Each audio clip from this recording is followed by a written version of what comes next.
Magandang araw po sa ating lahat. Shout out po sa ating mga subscriber, yung mga datihan, yung mga bagong pasok ngayon. Maraming salamat po sa inyong lahat na pagsuporta sa aking YouTube channel. Sa hindi pa nakapag-subscribe, kung po pwede, lambing ulit ako sa inyo na paki-subscribe po sa ating YouTube channel. At ito yung reaction ko ngayon, no? Hindi man ako gagamit ng mga video. Gusto ko lang i-share nito na yung ano ko ba, yung nakikita ko ngayon sa pag-resign nito ni Pangandaman at saka nitong ni Secretary sino ba to? ES Bersamin. Itong si Lucas Bersamin. So, dito pa lang, para sa akin dito, delikado si Bongbong Marcos dito sa dalawa. Kapag itong dalawa, pipit-pitin to sa investigasyon, sigurado kakanta to. O may isa pang Bersamin, yung pamangkin ni Bersamin, yung sino ba yon? Yung pangalan ng isang Bersamin na yon. Pwede rin yon. Pero ang binabantayan ko dito itong si Lucas Bersamin o kaya si Pangandaman. Kapag ito yung dalawa, ito yung matukas sa investigasyon ngayon kung saan man, ito sa ICI. Sa ICI kasi wala tayong makukuhang maganda dyan eh. Hindi tayo makakuha ng magandang dyan laban sa ICI kasi nakikita natin ang ICI kasi, di ba, hindi nga transparency sila eh.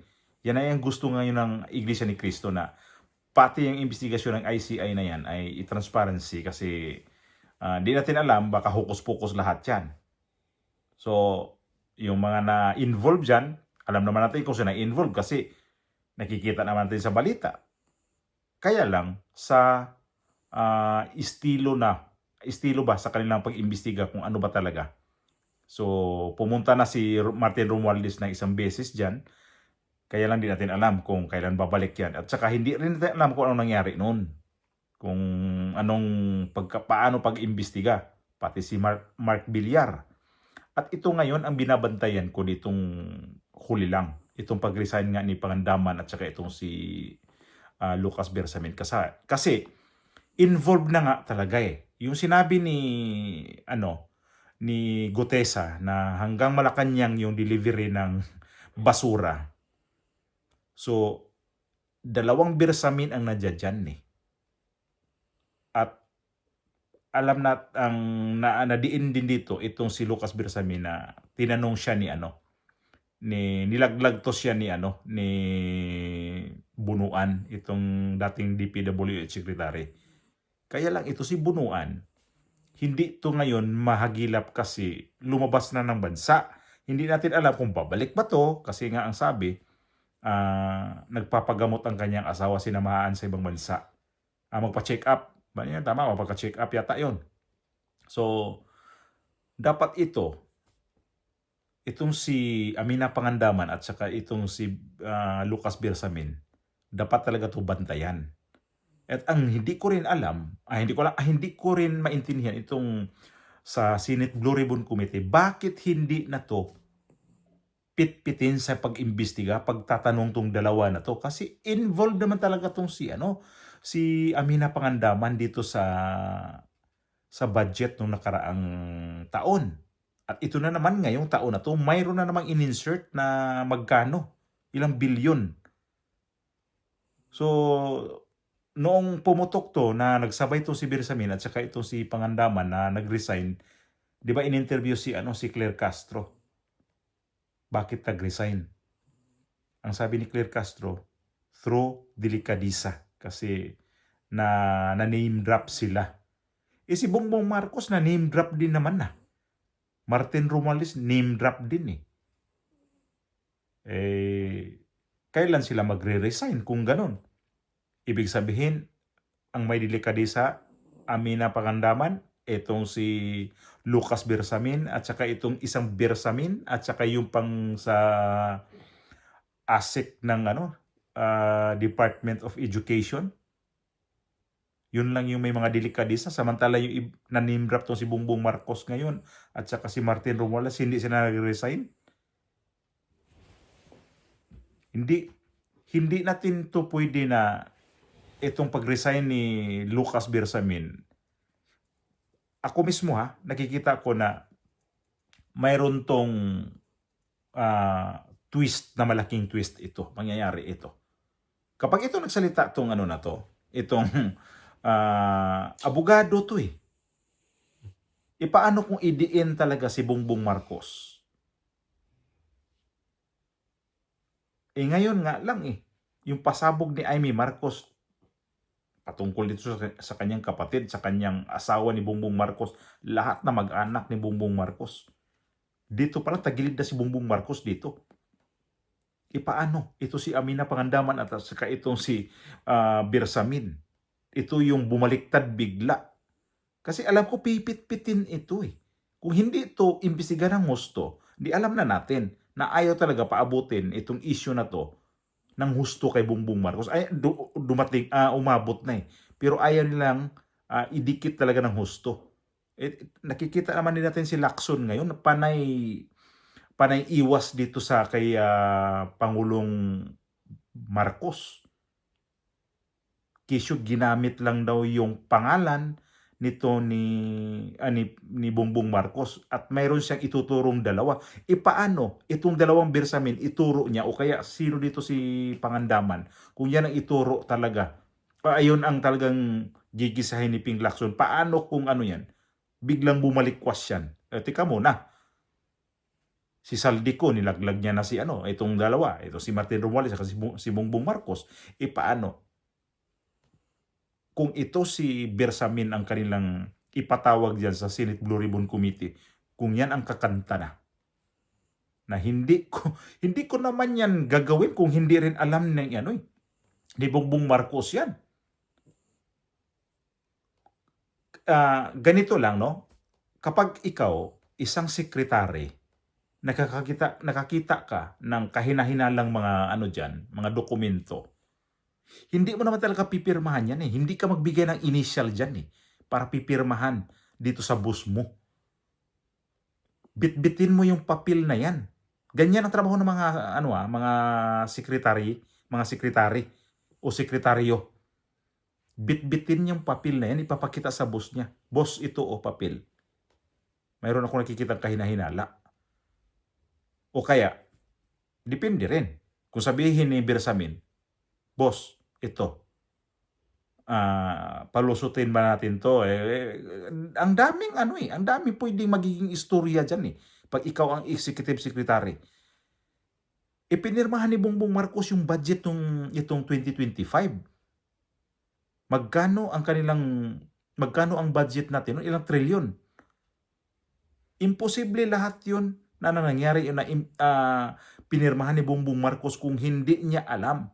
Kasi bago yan pirmahan ni Bongbong Marcos, dadaan nga yan sa kanyang sekretaryo. Ito si Bersamin. Little President ba naman yan eh? At ito si Bongbong Marcos, palagay ko, ang bilis niya, mabilis itong ang mabilis siguro itong yung, ang tawag yan, mabuladas to si Bongbong Marcos. Ang bilis mabuladas. Lalo si Bersamin, abogado. Si Bongbong Marcos nga, takot na takot sa kanyang asawa kasi abogada. Ang takot ni Bongbong Marcos ngayon, di niya alam kung kanino siya matakot ngayon Sumabog na siya dito kay Saldico. Sumabog pa lalo ngayon dito sa kanyang kapatid mismo. Yan ang niya ngayon. At sinong nakaano niyan? Sa balita, mayroong naman sa social media, nagwawala daw ang asawa ni Bongbong Marcos sa nangyari kahapon ni Amy Marcos. Nagwawala daw, galit na galit sa nangyari. At ito si Amy Marcos, hindi pa tapos yung sinabi niya kahapon doon sa rally. Mayroon pang something sila doon ngayon sa Ilocos na parang humingi to si Amy Marcos ng paumanhin o ni Amy Marcos ngayon. At itong Ilocos ngayon, ito 18 ngayon, Pitsa 19, para magkaroon yata ng yung probinsya ng Ilocos. Mayroong something sila doon na meeting daw. Yanig sila sa sinabi ni Amy Marcos kahapon. Sunod-sunod ba naman ang kamalasan ni Bongbong Marcos? Itong kay Saldico at saka itong kay Amy Marcos, matindi yan. Matinding pasabog yun. Hindi pwede yun na baliwalain lang ni Bongbong Marcos. Iniinda niya nga hanggang ngayon yan. Sigurado ako na itong advisor ni Bongbong Marcos ngayon sa kanyang espiritual, kung sino man yan, nandyan sa kanya ngayon yan. Sa halip na ang kanyang asawa kasi dapat ang magpakalma kay Bongbong Marcos ngayon. Hindi niya pwedeng anuhin to kasi silang dalawa ang gumagamit eh. Hindi lang dalawa. Pati mga anak. So, ang bandayan ngayon, itong susunod na araw, ito yung sinasabi ko eh. Si Bongbong Marcos parang ipin ba na uga-uga na, may uka na sa ilalim, na pag-ugain mo, halos na mabunot. Ganito ang sitwasyon ni Bongbong Marcos ngayon. Sus, meron pa akong napanood na parang dokumentaryo sa ibang bansa. Laman sa balita si Bongbong Marcos sa ibang bansa. Yung rally na yun. Yun yung hanggang ibang bansa. Kilala nga na. Sabi ko na nga eh, kahit kami dito eh, tinatanong kami ng mga ibang lahi kung ano ba talaga ang Pilipinas. Ayan, nakarating nga sa ibang bansa yung dokumentaryo na yun. Sila mismo nagmumonitor sa mga rally ng 2 araw. So, sabog talaga ang pamumuno ni Bongbong Marcos. Huwag niya na itong ipasa sa ibang nung nakarang administrasyon kasi siya ngayon ang nandyan eh. Ito yung sabog na sabog ngayon, siya na ang nagiging presidente. Hindi naman ito ganun kagulo noong nakaraang administrasyon. Laman sa balita si Pangulong Duterte pero iba yung laman sa pagkabalita. Pero ito ngayon, sa corruption, sino magtitiwala pa sa atin? Na ang tema ng rally, under corruption. Tapos dinagdagan pa na gumagamit. Lalo na. At hindi lang ang presidente gumagamit, pati lahat na mag-anak. Gamit na gamit ang kanilang sinasabing, alam nyo na kung ano yung sobrang gamit talaga. Parang nakakahiya talaga eh. Tapos ganyang pamilya, sobrang kilala, tapos di lang kurap, gumagamit pa. Si Bongbong Marcos, andyan lahat sa kanya. Yung sinabi ni VP Sara na alas 10 ng umaga, amoy alak na. Grabe. Lahat na bisyo. Ewan ko kung sugal, kung nagsusugal to. Lahat na bisyo na mayroon siya na yun pang sarili niya. Yung sa Espanyol pa, yung umano talaga niya na bisyo na alak, DRUG, matindi na to, presidente na to, alcoholic, tapos hindi ko nakakahiya na talaga to. At ito siya ngayon, ewan ko lang ha. 2 gabi ng nakakatulog kaya to ng maayos talaga. Hindi ko naman nag-alala ako sa kanya na bakit ito nag-alala hindi makatulog. Ang ko lang dito ba na sa kanya nangyayari ngayon, mabilis lang naman talaga makakuha siya ng kapalit kung sino magre-resign sa kanya. Ang tanong ko diyan, yung pinalit sa kanya ngayon, ito lalo to si Recto, hindi kasi mapahamak diyan. Papahamak siya lalo diyan. Katino-tino yung executive secretary niya noon, itong si Vic Rodriguez. Iniwanan nga siya eh. Dahil hindi na kaya ni Vic Rodriguez yung sitwasyon ni Bongbong Marcos. Wala na. Sinabi nga ni Vic Rodriguez noon eh. Wala sa usapan namin ang usapan namin nung pala, hindi pa siya presidente. Hindi na sunod nung presidente na siya kasi ang dami ng dumapo. Dumapo sila na hindi makakatulong sa taong bayan ang gusto. Personal na interest ang kailangan nila. Ang sabi ni Vic Rodriguez, ang kailangan lang nila ay sariling interest. Ibig sabihin nun, mangurap lang. Gagawa na ng pera. So nangyari nito kay Pangandaman? Nangyari nito ngayon kay itong si Executive Secretary Lucas Bersamin. Gumagawa sila ng pera kung ganun talaga na involved na name drop eh. So gumagawa sila ng kanilang kaperahan talaga sa taong bayan. So ang problema nito ngayon ni Bongbong Marcos pag itong bumaliktad, ang laking problema to Ano ko lang to Akin lang tong opinion. Natanaw ko na to. Anong nangyari kay Saldico, di ba? Biglang adiniin si Saldico. Di isiniwalat na lahat. Ito yung mangyayari ngayon dito kay Pangandaman at saka ni Lucas Bersamin. Yari si Bongbong Marcos nito. Sigurado ako dyan.